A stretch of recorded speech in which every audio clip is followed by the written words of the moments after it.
It's Mailbag Tuesday on CHGO Blackhawks. When will the other Blackhawks get respect?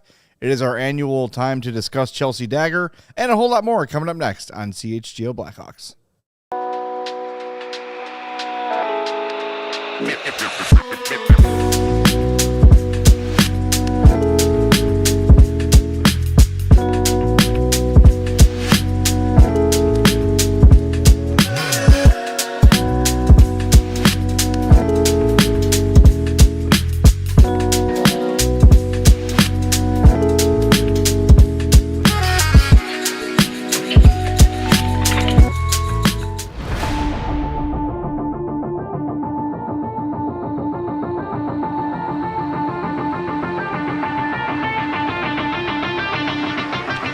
Hello, welcome into the CHGO Blackhawks podcast presented by Bet365. Download the Bet365 app. Use the code CHGO365 when you sign up. Whatever the moment, it's never ordinary at Bet365. I'm Jay Zawaski. That's Mario Tirabassi. Hello. Sarah's over there running the show, learning how to spell courtesy. Steven's over there doing stuff, making sure we're not screwing anything up. You want to start the show that way?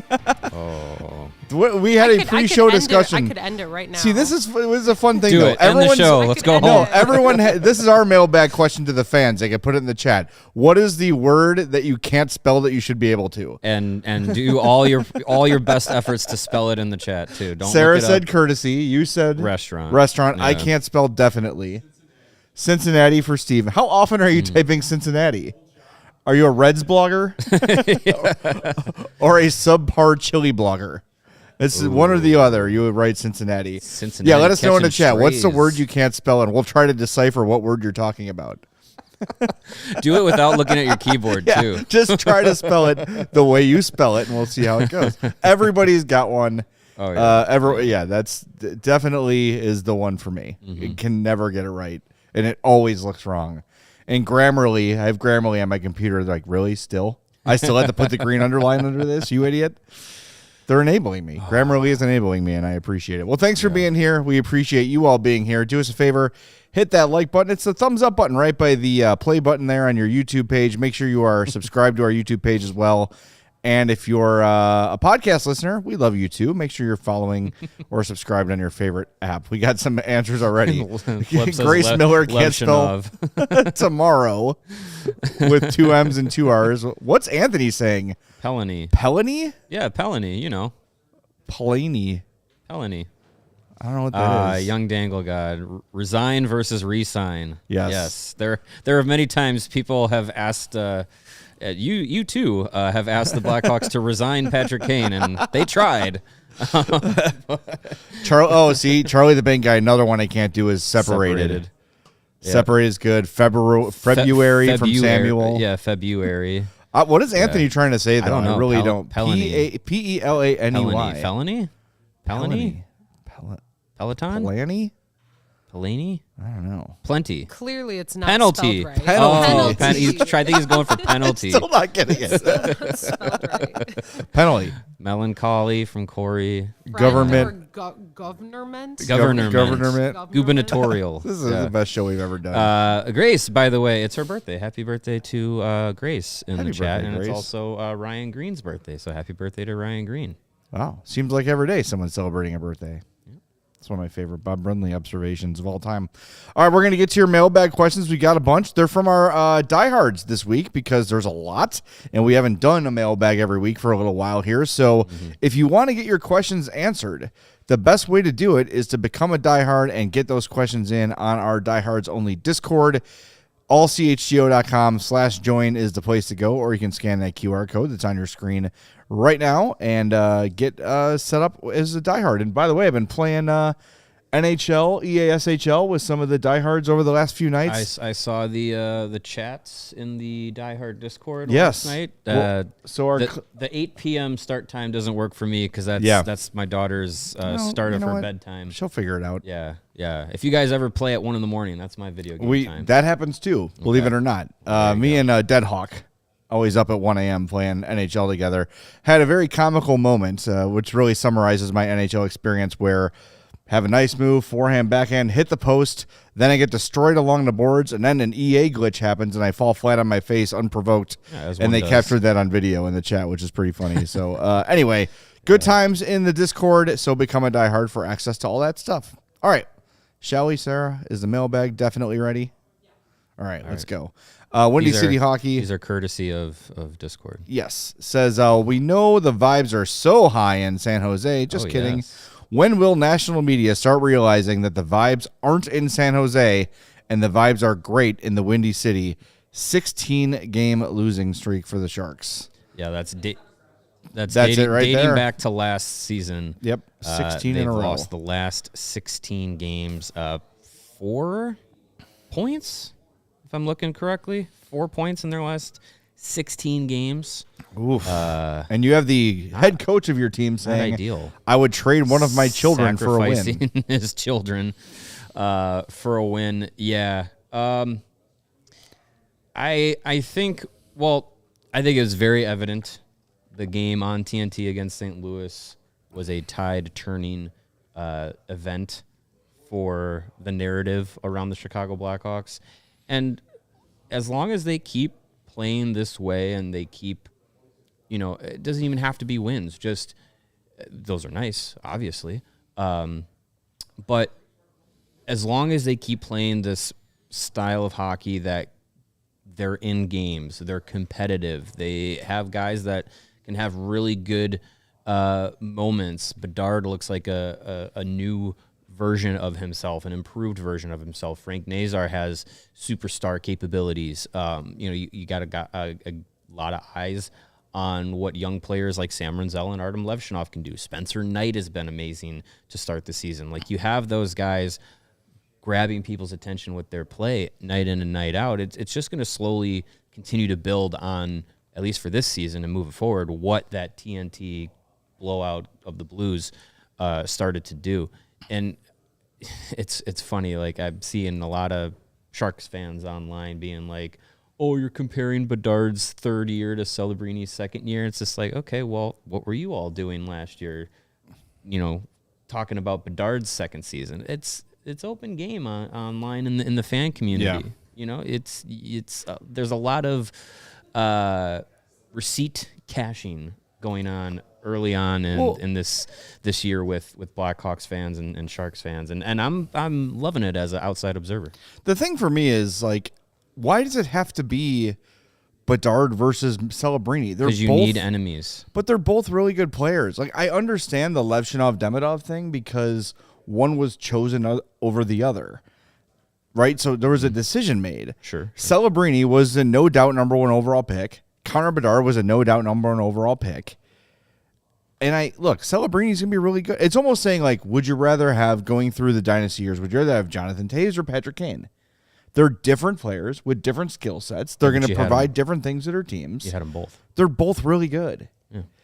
But I do think, since Windy City wrote that question, which I think the date was the 16th or something, it was a couple days ago, you have seen a shift from Sharks negativity to Hawks positivity. It has definitely flipped. And you mentioned the Blues game. Obviously, that was the start, but then the win over the Ducks. Mm-hmm. And then there has been the comments from Warsofsky, which I mentioned. I give up one of my children. And then he has to apologize. Mm-hmm. And then Will Smith basically is like, well, I'm just going to get mine, when the coach tells him to play a certain way. And then you've got the unfortunate scoreboard message, which you can find on your own. Our friends at What Chaos addressed it if you want to find it.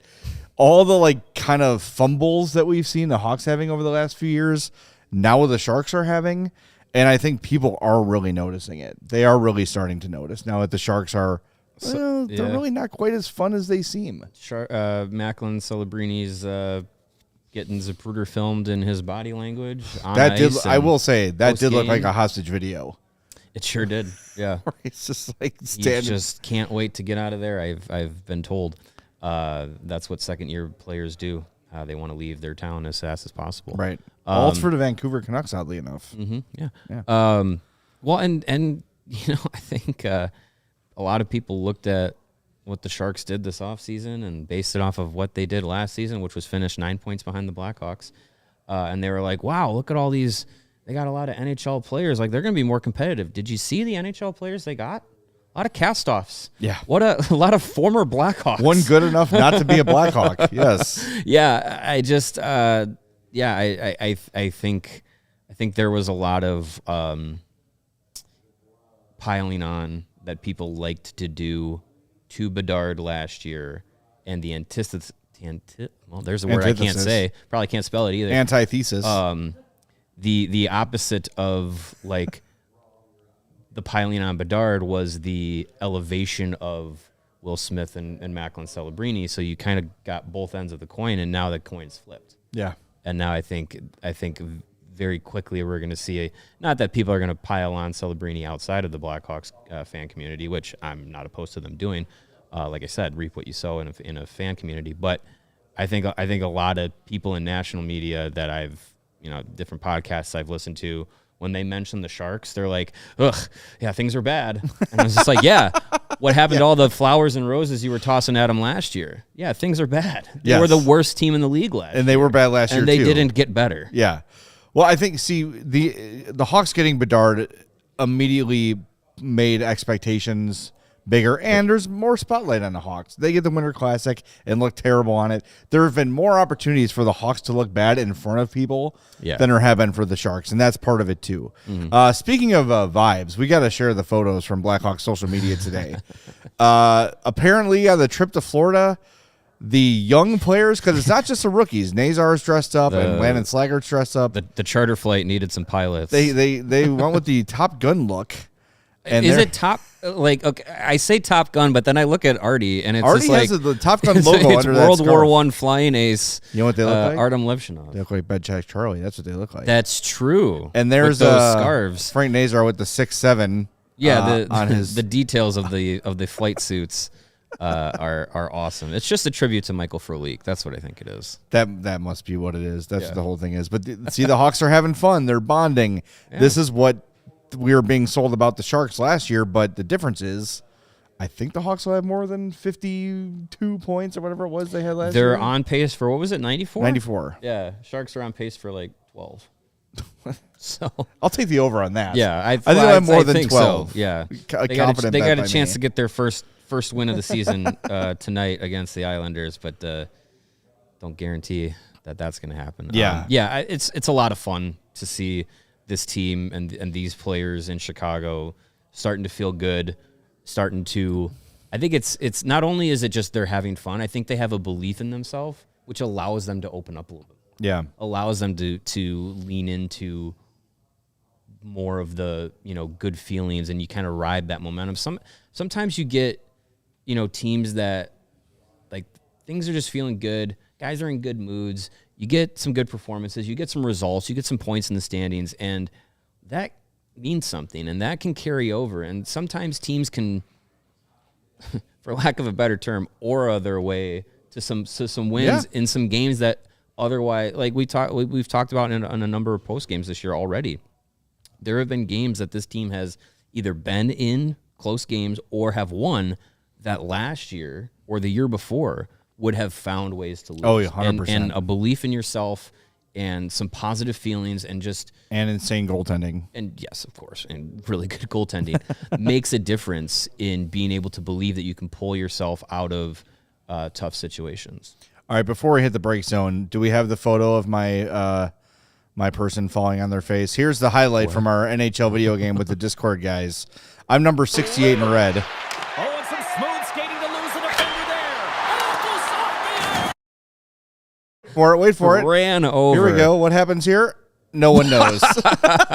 You stepped on the puck. That's the. I guess so. I stepped on the puck. Oh man, the physics engine of this game is amazing. That's the first and only time I saw that happen in that game, and that's funny. I hit the post repeatedly, but boy, hey, at least when you hit the post, it makes a sound, unlike Teuvo Teravainen. Yeah, that's true. Playing EAS NHL, ESHL, whatever they call it, EAS is a lot different. You should from send playing. more highlight reels. Well, I didn't know they recorded the game, but it popped up in the Discord yesterday. You should play more, and then some of your best. I need to get better worst. before I start sending videos because it is a big adjustment from Ultimate Team where you control everybody to just controlling yourself. It's way different. And I think there's a little bit of a input lag. There's like a half-second delay, so I'm late on everything. You're connecting across the globe Yeah. with people to play in the same game. It always gets a little laggy. I had to get used to the time difference. Anyway, we're going to hit the break zone. I hope you enjoyed me falling on my face. Back in 2 minutes. Hit that virtually. like button, and we'll be back in a moment on CHGO Blackhawks. Whatever the sport, the app to bet is Circa Sports Illinois. Circa Sports, it's sports betting the way it should be. Circa Sports Illinois has high betting limits, low holds, and the best customer service in the world of sports. I don't know. Yeah. Sounds good, right? No, you're right. Did I sell it correctly, Steven? He's nodding. Great. Bet on all your favorite teams in every game this season. Gonna bet the Bears to run a table? You should, my friends. They're never losing again. Spreads, props, futures, or in-game, Circa Sports has it. Maybe you think the Blackhawks are going to make the playoffs. Get those odds now because they're going to be high, low. You know what I mean? Maybe. Fun and bet like a pro from anywhere, anytime in Illinois. Download your new bookie today. Go to circasports.com. You must be 21 or older. Gambling problem? You can call 1-800-GAMBLER. The Chicago Sports Network is the official TV and streaming home of the Blackhawks, Bulls, and White Sox, broadcasting over 300 live games per year. CHSN, different than us at CHGO, Yes. offers the all-access plan, which is $29.99 a month. That gives you access to all the games and programming on their network, and individual team plans are $19.99 a month. That gives you access to the games of the team you select, like the Bulls, the Blackhawks, or the White Sox. You can sign up to watch CHSN at chsn.com, or you can watch via the CHSN app, which can be downloaded on Apple and Android devices, Amazon Fire TV, Roku, and Samsung TVs. CHSN is also available on Xfinity, DirecTV Stream, and Fubo. Visit chsn.com for more details. Make sure that you have your ability to watch your Blackhawks go on that playoff run starting right now.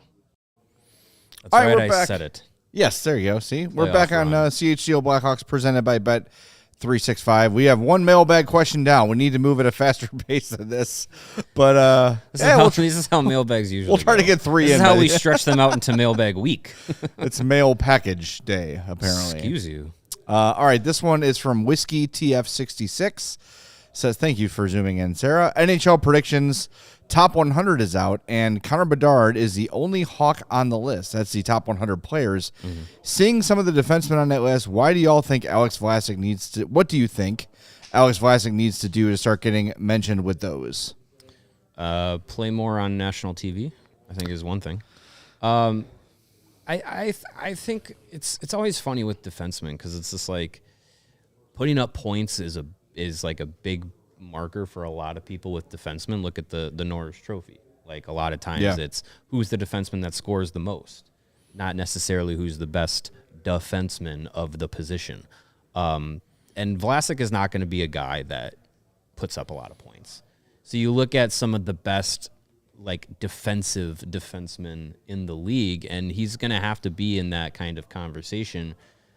And that being his play style, he's going to have to be in the conversation with some of those players. The guy that for me comes to mind at the top of the list is just not Josiah Slavin, Jacob Slavin, his brother.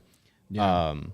He's one of those guys that it's just like for probably 3 or 4 years, you would look analytically and be like, he's one of the best defensive defensemen in the league. And it wasn't up until just maybe 2 or 3 years ago that people started to be like, oh, Jacob Slavin's really good. Yeah. like right. it takes a while for people for defensemen of that style to really notice and recognize their abilities in that way. If Alex Vlasic is going out and being the defenseman that he is while also putting up 40 and 50 points, yeah, he'd be on everyone's radar, but he's just not going to be that kind of defenseman. I feel like you think back to like Nicholas Hjalmarsson, who was undeniably one of the best defending players in the NHL, and he never got any national credit, even when the Hawks were winning cups, because he was overshadowed by Keith and Seabrook, who were better and put up more points. And I do think like Vlasic, I think his best shot is if he does get on an Olympic team. and is able to sort of showcase that in front of everybody. And they will certainly, if he's playing for Team USA in the Olympics or when the World Cup comes back, whatever it might be, with a big, because the World Championships are one thing, but they don't have the eye. Like, people aren't really watching. Only sickos like us are watching the World Championships. Well, yeah, I mean, and people in Europe. Right. Yeah. Yeah. But on a big stage, an international stage, I think that would be somewhere where Vlasic could shine. But honestly, if we're looking 2-3 years ahead here, I think that Levshinov is going to have a higher profile than Vlasic. I think that Renzel is going to have a higher profile than Vlasic. And if Wyatt Kaiser keeps going the way he's going, he could have a higher profile than Vlasic. And I think Vlasic's fine with that. I saw that he was asked the other day about like wearing the A, and he was like, I don't know, it was kind of weird. Like, I think of all the guys that have worn this before, and I don't feel like I'm one of those guys. Like, he's kind of got this imposter syndrome about himself when he absolutely deserves it. I mean, he's a very humble guy. But I don't think he seeks it either. Yeah. Which I'm not saying like there are players in the league that are seeking the spotlight, but I think there's guys that gravitate more towards it or want some more of that. I think Alex Vlasic is very content in his space where he's at right now. And I do think there is a leadership role for him down the road. I think he's going to have an A or a C on his jersey at some point here permanently very, very soon. Probably. But I don't know if he'll ever be a guy who gets a lot of national publicity unless the Hawks start winning consistently, or contending consistently is probably a better way to put it. And then you just definitely have the national exposure too, because Slavin really got a bump from the Four Nations. Yeah, well, and Carolina going to the playoffs year after year after year. More people seeing him and recognizing his game, and getting the recognition through Team USA as well. That helps. So I know Vlasic was in the conversation for lower on the list, but potentially in the conversation for the Olympic roster. I don't think that's actually going to be happening for him. Maybe not this cycle, but 4 more years, he'll be 28. That could be a time when it's just like he's going to have a chance to play on that kind of stage. If he keeps going on the trajectory he has year over year, and the Blackhawks keep going up and up, like there's going to be more exposure, more eyes on him. More opportunity to, potentially play in the playoffs or play in the World Championships again, whatever it is. There'll be ways for him to get more exposure that way. Yeah, he's good. We like him. And Sprout says, when is Vlasic coming on the show? We're a little delayed in that negotiation. We're figuring it out. It's just been kind of a hectic start to the season with all the Centennial stuff, but we're definitely working towards that. Efforting. We're hoping so. But we can say we've got a deal with Tony Granato to be here. Yeah, Tony Granato will be a part of the show this season a number of times. First one next Monday should be coming up on next Monday. That should be fun. 27th. So we'll have Tony back in. Keep an eye on that. All right, Easy Eve. This is username is Evan. Oh, that makes sense. When can we have a conversation about Wyatt Kaiser? He's been unbelievable. Is it possible he has a long-term top 4 potential for a contending Blackhawks team? I could see him as this team's number 4 defenseman very easily, yes. You would say, in no particular order, Renzel, Vlasic, Levshinov, Kaiser? I'm pretty comfortable with that. For the long term, yeah. I think the way he has played the end of last season and started up this season, he's for sure in that conversation. And I think as things have kind of played out, the way that his arrow has pointed up, and then you look at how, you have those guys, and then you're kind of still have to figure out Korchinski, Allen, and Del Mastro. Kaiser, through training camp, took himself out of that group of defensemen and put him into the next group of defensemen. Took him out of the rotating guys maybe to established NHL defenseman. So I think that's a big step for him. And yeah, I mean, they've tasked him with being the, not babysitter, but being the reliable guy alongside Artem Levshinov, and that is a job that is supposed to help the development of Levshinov and help him get to that point where he is, Levshinov, one of maybe the top 1 or 2 defensemen on the team. And Kaiser is going to be a guy that they're saying, like, hey, like, you can you help him get there? And so far he's been able to do that. And like, that's a big feather in his cap for his career, for, you know, how he stands in the organization, everything. He's been great. Money well spent. Yeah, I mean, and the fact that a guy at that age has already been trusted with that. 23 years old, we're putting our top prospects development partially in your hands. Right. Like, you're going to be his guiding light throughout this rookie season, on and off the ice, and he's accepted it. And man, if you get to go to a Hawks game, and you can with Game Time or our takeovers, There you go. watch Kaiser. This has been one of my favorite things to do this year, is to just watch Wyatt Kaiser, a shift of his. He does so many little things that go unnoticed in a box score, or, you know, even watching on TV, unless they choose to highlight it, like just little stick checks, just being in the right place positionally, taking an angle on a guy to prevent what looks like a scoring chance, to, you know, defending someone who's got to step on him without taking a penalty. He has been outstanding. And I think we talk about this with Alex Vlasic a lot too. I think there is a lot of untapped offensive potential for Kaiser too. I think he's got the ability to score some goals. I think he will score some goals as his career goes on. But like, I know they can't yet, but can they just re-sign him already again? Like, can we get the long-term extension done? It would be July 1st of next year. They could do it, right? It would be this July 1st, I think. Yeah. Yeah. So let's just do that. I mean, Let's just take care of it. maybe. Yeah. By the way, if you happen to go back and watch old episodes, just ignore the ones where we said, like, who does Wyatt Kaiser think he is, that holding out money, waiting for camp? Yeah. He hasn't proven himself. Yeah, most of the September episodes. Those were doctored. You can. Those are AI. Those are deep fakes. All right, that was not those us. aren't us. We were definitely edited and AI'd, so that was Yeah. not us. That was definitely not us being wrong about hockey. That's never happened ever. No. Ever. All right, can we get one more quick one in here, Sarah? All right, let's do one here from Brian. This is to you. Yeah, this is easy. He says, where can one acquire a Mr. Blackhawks Noodle Man? Is it a one-off? Would love to buy one for my crotch or even front yard for when the Hawks start playing again into June. Yes, we only play Mr. Noodle Man when the Hawks win, so you got to be here post-game wins, Which is a lot. which is a lot You'll these see days. him on Thursday. Got him at Rally House. They had it in Chicago Ridge Mall. That's where I saw it. And then I came to work and I said to Jake Flanagan, we need this. Can we buy this? And he ordered it from Rally House. Nice. Yeah. So yes, you can get them. I think it was $100. I know it was a little. That's why I asked Jake. In this economy? Yeah, right. That's right. That's my groceries. I mean, I that's know. that's $100 on groceries. I'm one person. She lives in the city. Yes, yeah. She shops at Whole Foods. No, but I shop at Trader for Joe's. one person though. Oh. I'm thinking of for a family. Anyways, Yeah, I'm alone. Just me. it's a big noodle, man. So He's pretty big. $100 for that. I mean, I guess, yeah, I guess that's all right. I hope the new edition has a little bit like sound muffling. He is quite loud. But yes, you can get it at Rally House. I'm sure if you just Google waving noodle arm Yeah, you can probably Blackhawks find guy, it. Yeah. you'll find it.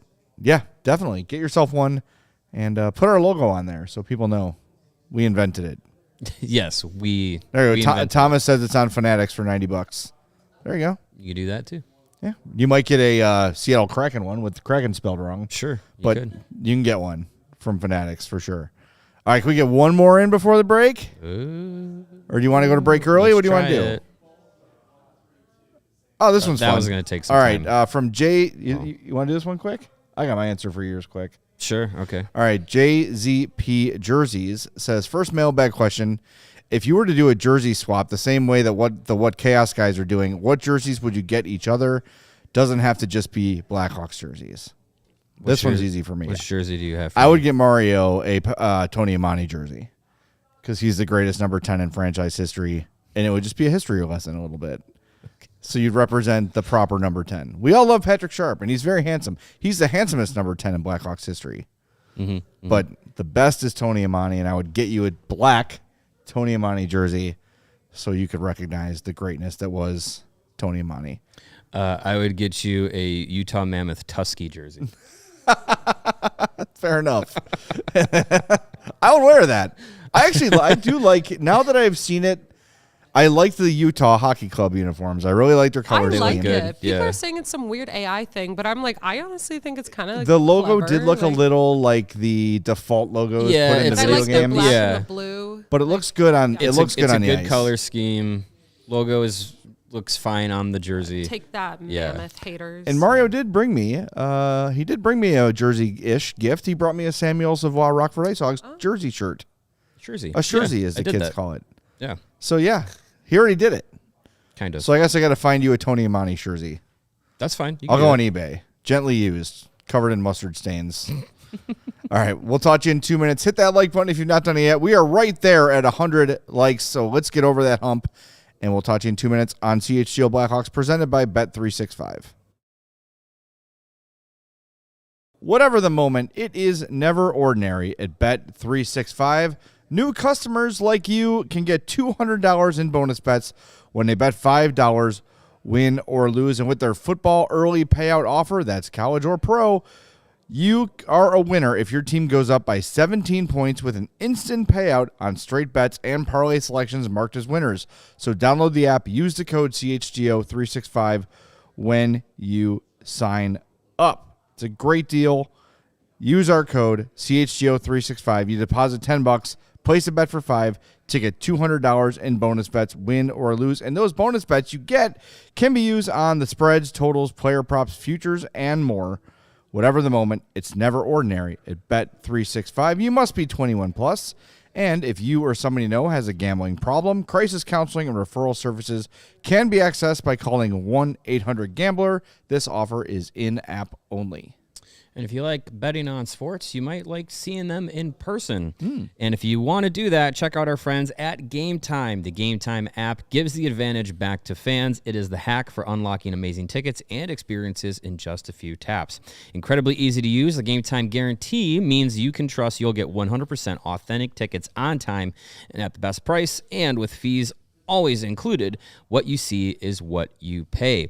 I love that feature about Game Time, because how many times have you gotten your tickets, Oh, my got God. your seats, you get to check out, and whoop, surprise, Oh. they're $100 more than you thought that they were going Per to be. ticket. Hidden fees, What's not a processing fee? I'm just not sending me a code. with Game Time. Jerks. Take the guesswork out of buying tickets with Game Time. Download the Game Time app, create an account, use the code CHGO, and you're going to get $20 off your first purchase. Terms do apply. Again, create an account, redeem the code CHGO for $20 off. Tap, ticket, go. Download the Game Time app today.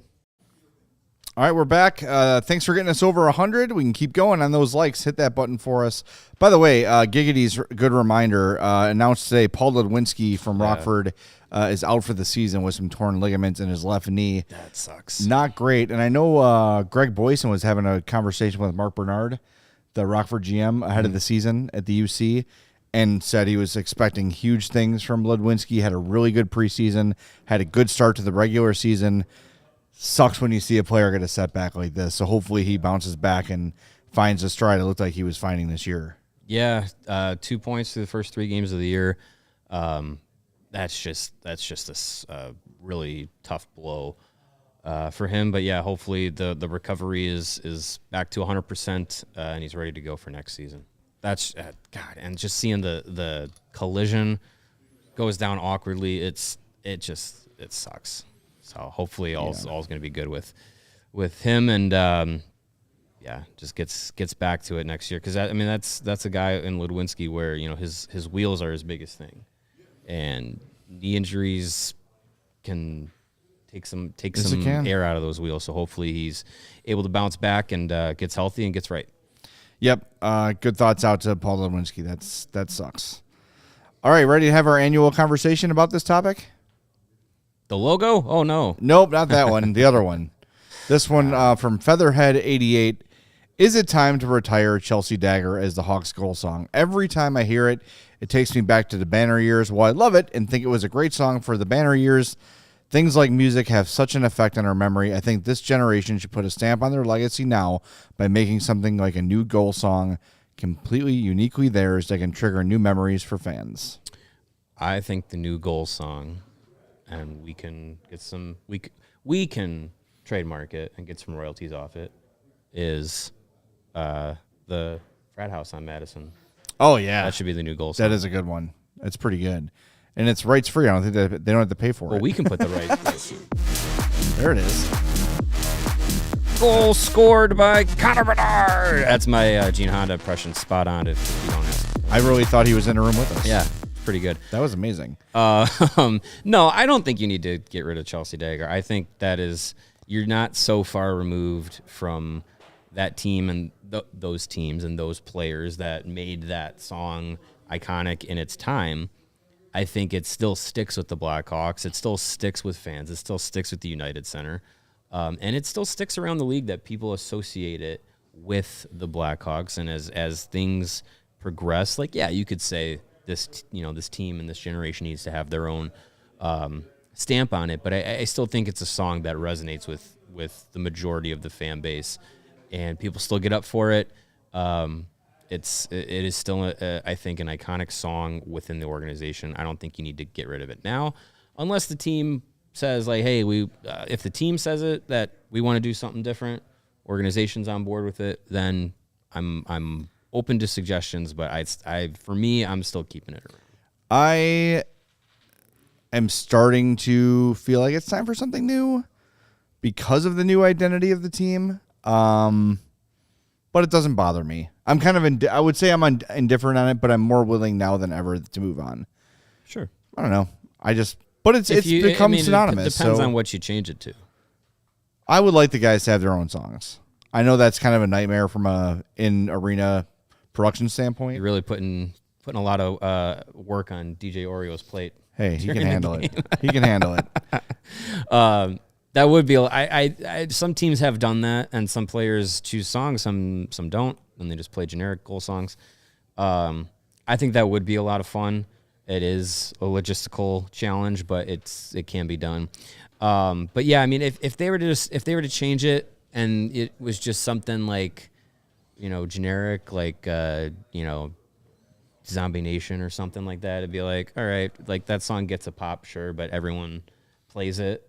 Like you'd want it to still be something unique, as Chelsea Dagger was when it became a thing for the Hawks.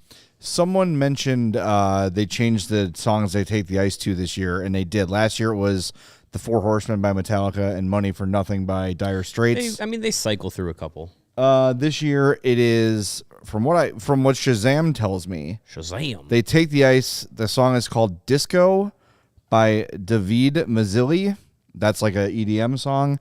And then when the game is starting, it's Separate Ways by Journey. Oh, yeah. Yeah. So so when they first come out, start doing their line, After they announce after the anthem and the yeah. That's That's that song, Then they Disco.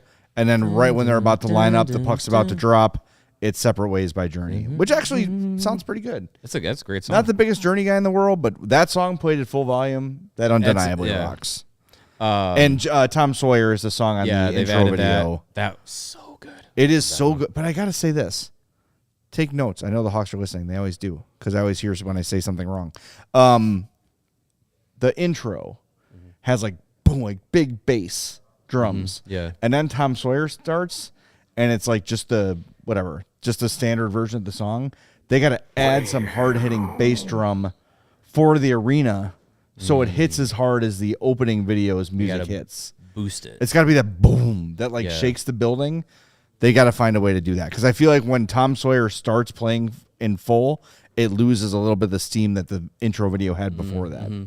Just my 2 cents. Yeah, you could do that. Or I think if you do that, you run the risk of blowing out the speakers at the UC, which they've done on a number of occasions. It's always fun. John Hanson's trying to do that too sometimes. He could be trying to blow speakers out. No, the intro video with Tom Sawyer is great. The other intro song that they've been using for their like pregame video packages was with Rise Against. I think is awesome. That's a Chicago connection as well. I think the songs and the music that they use within the game is usually all done really well. So I mean, I think Chelsea Dagger can be a part of it. If you want to change it, I'm open to suggestions. I just want it to be something unique. Yeah, definitely. I mean, they weren't the first team to have like their own goal song, but Chelsea Dagger really kind of became, like that's one that not many people. The Blue Jackets tried to make their own It was a similar kind of a song that was used in like Wasn't a it- nationwide car insurance song. That Oh, that that one? was their goal song for a while. And Didn't it the just Maple was- Leafs use that too? I don't know. And here's what I'll say: don't do this. Don't have a band write a song for you. It's always lame. The Rangers goal song is stupid. No, I like the Rangers. The Dallas Stars one is dumb. I like the Rangers one. No. Just find something cool. I just say let the players pick their music. I want to ask the players too. Like, do you recognize a single song when you take the ice? I'm sure some of them do. I don't know, man. Did you see the video they put out where they're trying to spell names of former Blackhawks? Yeah. I was enraged. Oh yeah, well, because Enraged. Rutu and Zhamnov both got disrespected. They're all spelling Jamnov with a J. Like, you've never heard of Jamnov? Zhamnov. He was a captain. Jamnov. Yeah, when they were in diapers. I don't care. Lino was the only one that got any of them right. Well, yeah, because he's old and he has respect. Yeah. Jay Strasner points out that the Dallas Stars song is Pantera. That's true, and I'm a fan of Pantera, but that song sucks. Dallas Stars. I'm sorry. Dallas Yeah. Star. It's not a song. It's just No. the team's name. I love it. Yeah, and Ryan says Ministry put out a Blackhawk song, Keys to the City. yeah. I like Ministry. I like Al Jorgensen, huge legitimate Hawks fan. He was at song the was bad. the opening night. Yeah. Yeah, that song was not great. Yeah. Now maybe see if anyone can do this, it's Tom Morello. Tom Morello could come up with That would be good. some unique riff that gets the Just crowd jumping. Get Rage Against the Machine to do something. I don't know who that is. Who? You know what Rage Against the Machine is? No. Come on. I truly I don't really know what you guys. You can see right when his heart breaks. Sean just screamed, "You're old." I've never heard of those people in my life. You've heard their songs. Maybe I've heard the You've songs. heard Bulls on Parade. You've gone to any sporting event. You've their heard song. Rage Against the sure, Machine. Sure, Yes. sure. You know them. But you know them. You just don't know you know them. Saying those names to me mean nothing. Well, Tom Morello is the guitar player for Rage Against the Machine Okay. and Audio Slave. Nice. And he also had his own project called The Watchman. Yeah, it was good. I saw him open for the Hold Steady. He played his Watchman songs, and then between songs, he would play rage riffs, and the crowd would go insane for the 30 seconds he'd play the rage riffs, and then Yeah. he'd go back to his own stuff and be like, this is And the fine. crowd goes tepid. And back to the rage riffs, and everybody goes crazy. It was awesome. Yeah, like we just gotta... We got to educate. Like when I grew up, I knew what music from the 60s and 70s was. Yeah. Even though I was young when it came out, it didn't mean I didn't do my research. That's it, Sarah. I'm making you a playlist. Sarah's homework playlist. I can't spell courtesy. I don't know whoever that name you just said is. I already forgot. You would know. you've You will never know. raged I'll against play the you. machine? I'll play you 15 seconds of Rage Against the Machine, and you'll know it. Okay. Yeah. How much can we play on YouTube before getting our None. channel canceled? Yeah. Ah, boy. Yeah, there you go. Big Yeah, Dave's killing got- in the name Big of. Dave's got You know it. that. You know it. You do. You know it. You gotta after the show. Just All right, go I'll- on Spotify. I'll play some for you. Yeah. All right. We got. I know what I'm listening to all the way home now, just to make me feel better. Yeah. Vince Loma says, with how well the season has started, even if they most likely will miss the playoffs, how much consideration should Jeff Blashill get for the Jack Adams Award? I mean, without looking it up, has the Jack Adams Award ever gone to a team that didn't make the playoffs? A coach to a question. team that didn't make the playoffs? Because I feel like it's usually the award of, like, we thought your team was going to be totally ass this season, and they made the playoffs, so you get the award. Because teams that are supposed to be good and then are good, like, you know, how many years had, you know, John Cooper probably should have won it because he's just probably the best coach in the NHL. Or, you know, Rod Brindamore or Jared Bednar over seasons. Like, just some of them have won it, but not year over year because those teams are expected to be good.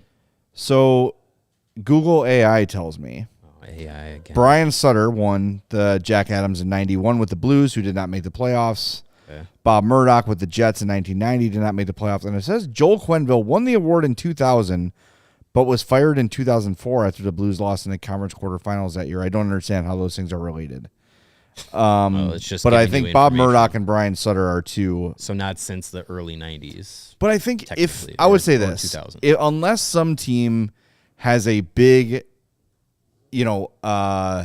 unexpected run to the playoffs, through the playoffs. And I know that Jack Adams is named before the playoffs started. Right, it's I believe. regular season, yeah. So some unexpected team has a playoff run. And if we're looking at it right now, is there anyone that really We don't know has been yet. shocking out of the gate? We don't know yet. If there is, it's the Hawks. Yeah, if there is, it's Chicago. So if the Hawks are in the 80-point range when they were predicted to finish dead last by pretty much everybody who picks, I think he definitely has to get some consideration.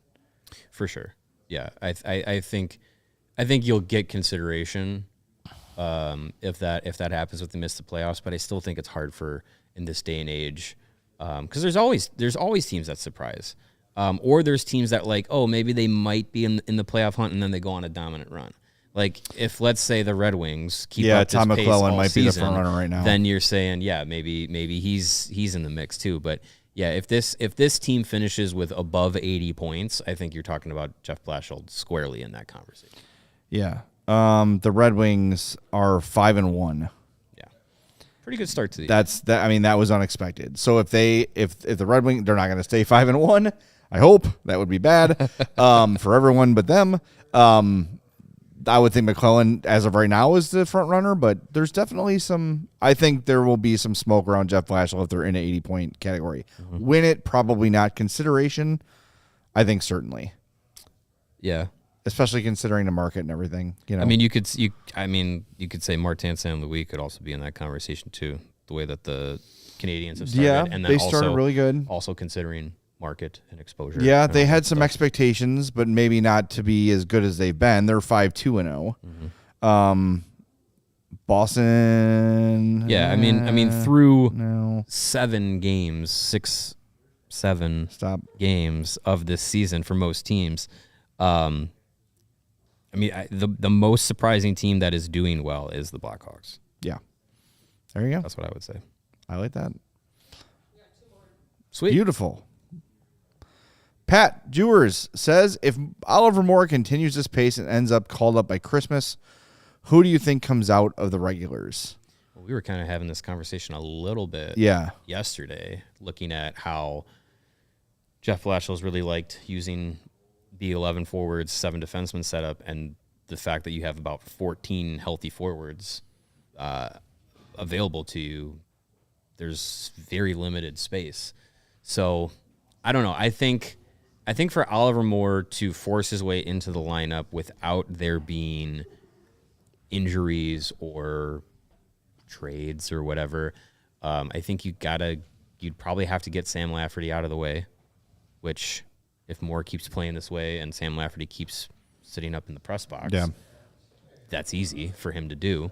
But then you also probably say he's got to leapfrog Reichel, and he's probably got to leapfrog Ryan Green, and there's got to be some sort of opening in that top 6 for Oliver Moore to kind of step into and play in that role. Or third line, you could say as well. Yeah. But, I mean, I think you really have a good thing going with that Donato, Dickinson, Mikheyev setup as your third line. You also have a really good thing going with the guys in your top 6 right now. Well, they had Mikheyev up with Bedard and Bertuzzi last game, too. So with Dickinson out. Yeah, with Dickinson. They shifted things around a little bit, but and so I just think that there will be the way that the NHL group is going right now. There's not a lot of those prime lineup spots in the top 9 that you would say are open for interpretation. It's really that fourth line or that bottom group. But I don't know. I mean, maybe with the 11 forward setup that Blashill likes to go to, you get a lot of rotation. So you could throw Oliver Moore in there, and he kind of rotates around. He doesn't have to be stuck with a line. Yeah, I don't know if that's maximizing. For me, if he's here, though, he's got to be playing most every night. Yeah. And I'll just tell everybody in the chat this too. Like, don't worry about Sam Lafferty. If it becomes a necessity to move on from Sam Lafferty, they will do it. They'll bury him. They'll waive him. They'll trade him. They'll do what they have to do. If Sam Lafferty is truly becoming a problem, like he's been on the team all year, he's played 2 games. No one has sat so Sam Lafferty can play that you wanted to sit, that you didn't want to sit, right? Like it's right. Yeah. You could say Reichel early on, but okay, Reichel's been back in since then. I mean, they've played 7 games and he's sat for 5 of them. So yeah, I wouldn't worry too much about the presence of Sam Lafferty. The only thing I worry about is, and he's, by the way, just to be clear, there's no signs of this at all. But if he starts becoming disgruntled or frustrated, does it become a distraction? Does it become a problem? But he doesn't strike me as that kind of guy. I think Sam Lafferty is pretty aware of where he is at this point in his career. He played only 60 games with Buffalo last year. He was scratched a lot there. I think he realizes that this is kind of, if he wants to be in the NHL, this is going to be his role. 13th, 14th forward. You come in maybe once a week or when injuries happen, and you just kind of deal with it. Yeah. Is it fun? No, but you're getting an NHL contract, and you're flying NHL planes and staying in NHL hotels, so it's not so bad. But if they have to waive him, and he clears and has to get sent to Rockford, they'll do it. Or if he wants a buyout, Sure. fine. They've got nothing but money. Yeah. Nothing but money to spend, so you could totally do that. So I don't concern yourself with Lafferty, but with Moore, I wouldn't mind him on the bottom six because I do think he plays a style that is conducive to that. Like he is a willing defender. He is good in all zones. I'd really like to see like maybe him and Landon Slaggert together with that combination of speed and tenacity. And I think Oliver Moore is like a significantly more skilled Landon Slaggert in terms of the desire out there. Like just kind of a just attacks. So I don't know. I don't think it has to be top six or bust for him, especially with the willingness they've shown to throw Reichel in there. And we've been noticing over the last few games, whenever they're 4-on-4, Reichel's out there with all that open ice. Yeah, more space. So they're kind of cherry picking their opportunities to use these guys, and Moore gives them another opportunity like that. So, and look, maybe when he's here, they go to 12 and 6 because you've got someone who deserves to play. Yeah, and if it's as the question said by December, Christmas, maybe you're in a situation where the defensive rotation you don't need 4 right-handed shots. Maybe you're down to we can play with 6 because these guys can kind of handle things on their own more than having to kind of split up responsibilities. So things still need to play out. We're not to the end of October yet, but I think early on, what you've seen from Oliver Moore in the AHL has been really good. Same with Nick Lardis. Like, you want those guys to keep going in that direction, keep on that trajectory. You don't need to be ahead of schedule for any reason. Like, there's no rush for those guys right now. Same thing with what Frank Nazar did last season. He played 21 games in the AHL and was up, I think, early December. Yeah. Was he up before or after they fired Richardson? That's a good question. Let me see. I'm going to find his game log here. Because Richardson was beginning of December? Or was it end of November? His first game last year was December 14th. Okay. So, and I think Richardson was out like the first week of December. That was December 6th. There you go. Yeah. So, yeah, he was not here with Richardson. Yeah, so after they made that change is when Nazar came up, which was so they'll call Oliver Moore up when they fire Blashill? Sure. That's what has to happen. No, I think that move with Frank was both warranted based off of what he was doing in the AHL and also that change of philosophy. Yes, get Joey Anderson out of here season. Philosophy. Yeah, sit Joey Anderson, get your young guys up here and more acclimated. So I think Oliver Moore will take a little bit more time because the team's in a different spot. The NHL team is, but I wouldn't rule out that he'll find his way up here probably before it's end of the season. Give these guys their credits. Yeah, and Giggity brings up a good point too and says Nazar was well over a point per game too when he got promoted. Clearly the best player on the ice night after night. Warren Lardis still need to prove that consistently. And look, they've only played 6 games. There is no need to rush either of them. And I know we are hungry to get as many young players on this roster as we can, but it's okay. If both those guys spend the entire season in Rockford, it's all right. I don't think it means anything has gone wrong. Just let them overcook a little bit. It's fine. And there's a potential that this roster is playing well. And this group is clicking and they're getting positive results. They're getting wins. Like, there's a potential there that they don't want to necessarily blow things up for the sake of blowing them up just so all the young guys can play. For the record, Oliver Moore has 6 points in 5 games, so he is over a point per game. But it's 6 games. Let's see how it looks. Still early. American Thanksgiving and Halloween and all they're those playing things. well. those guys to start the year. And Nick Lard has 8 points in 5 games. Yeah, leads the AHL in scoring. Is that good? That's pretty good. And Lardis today, talking with Ice Hogs Media, was mentioning about how focused he is or wants to be about being a good two-way player, because he knows that doing that and being trustworthy that way allows him to get more offensive opportunities, both in a coaching and situational standpoint and also a on-ice performance standpoint, which is what we hear from Jeff Blashill and his philosophy. And it's, so to the points of, when people say, like, do the Ice Hogs do things differently than the Blackhawks and blah, blah, it's uniform. Yeah. What they're teaching is across the organization, because you want those players that you're developing or that are going to come up to the NHL to know what's going on here and what the expectation is, so that the messaging is not different. The schematics aren't different when they get on the ice. They don't have to teach them something different. They run it the same way, which is kind of a little bit different than what things were, a handful of years ago, where the Ice Hogs were trying to operate kind of as an AHL team to compete with the guys that they got that weren't in Chicago, rather than they're using it as a development ground. All right, we got one more, Sarah? All right, let's get to it here. This one from Mr. Potato Head. Mr. Potato Head. Bedalius? Sure. B. Dedalius. Dedalus? Sure. Dallas. B. Dallas. Mr. Potato Head says, NHL expansion is a question of when, not if. Rather than speculate on which city gets a team first, I want to know how you think GMs will react to the expansion draft. Probably not the panic of the Vegas draft, but also probably not as dull as the Seattle draft. My conspiracy theory is that it'll be 2 teams at once. How would that expansion be handled? Does that change how many players are protected?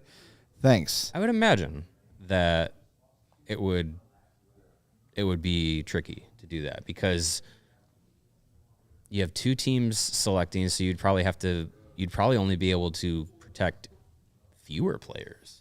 Yeah. Because 2 teams need pools to select from. What year was that? Was it Ottawa and San Jose came in the league the same year? 92? NHL expansion. Sounds about right. Didn't the Ducks come in that same year too? Here, let's see. History of expansion. 92, 93? I want to make sure I get it then. right. I mean, I know it's... Yeah. But 98 was those Nashville. expansion draft rules were a lot different back then. It wasn't... Ottawa and Tampa. Okay, Ottawa and Tampa. So it was 92. Yeah. I mean, those rules were a lot different. You were getting actual scrap heap NHL players, not, we're leaving Marc-Andre Fleury unprotected. Well, the salary cap changes everything. Yeah, of course. So that you can't even really compare. But yeah, I mean, you'll have to leave more exposed. You'll have to. That would be really interesting. And especially now with the exploding salary cap, and now the potential of 2 teams joining NHL at the same time, which would mean 2 $1 billion price tags paid to the league to expand. Yes, which is $2 billion. And then that's even more league revenue, which means an even higher salary cap, which means I can't even. I'll be honest with you. I am too dumb to figure out how that expansion draft's going to work. Yeah, I'll leave that to the Elliot Friedmans of the world. But that's going to be when you consider. If we did this 5 years ago, when the cap was pretty stagnant, we kind of knew where things were going, how teams. It would be a little bit easier to figure out. But now with the new CBA, the rising cap, rising revenues, everything, it really is going to make it complicated and difficult. And I think I would imagine that some really good players are going to have to be exposed. I'd imagine so. They might force it, right? If I'm remembering some of the rules, the protected players was anyone on a no movement with a no movement clause, and also on their entry level deal. I think that was it for protections. And then you got extra players that you could select, whether it was 8 skaters or like 4 forwards. So this is the Vegas expansion draft.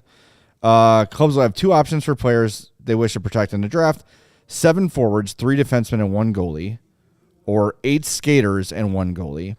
All players who have currently effective and continuing no movement clauses at the time of the expansion draft and who decline to waive such clauses must be protected and will be counted towards their club's applicable protection limits.